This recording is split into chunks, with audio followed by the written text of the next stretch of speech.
नाज़रीन, ठटो में ख़बर शामिल कंदासीं। वफ़ा अकरम अब्बासी जी Aga Khan agency for habitat Pakistan जे सहकार सां government girls high school Makli में स्कूल सेफ्टी डे जे हवाले सां हिक अहम तकरीब मुनक़िद कई वई, जंहिंजो मक़सद तालीमी इदारनि में महफ़ूज़ ऐं बहितर सिख्या वारो माहौल फ़राहम करण बाबति आगाही पैदा करणु हो।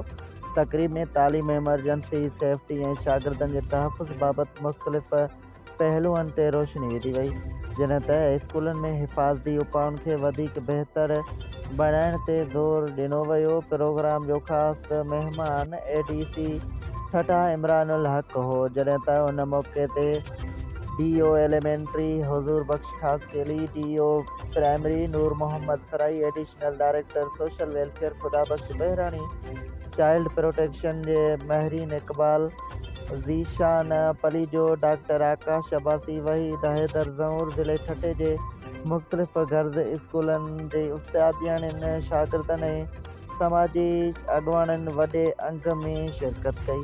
तक़रीब जी ख़ासि ॻाल्हि इहा रही त शागिर्दनि पारां सेफ्टी बाबति टेबलोज़ ऐं आगाही प्रोग्राम पिणु पेश कया विया।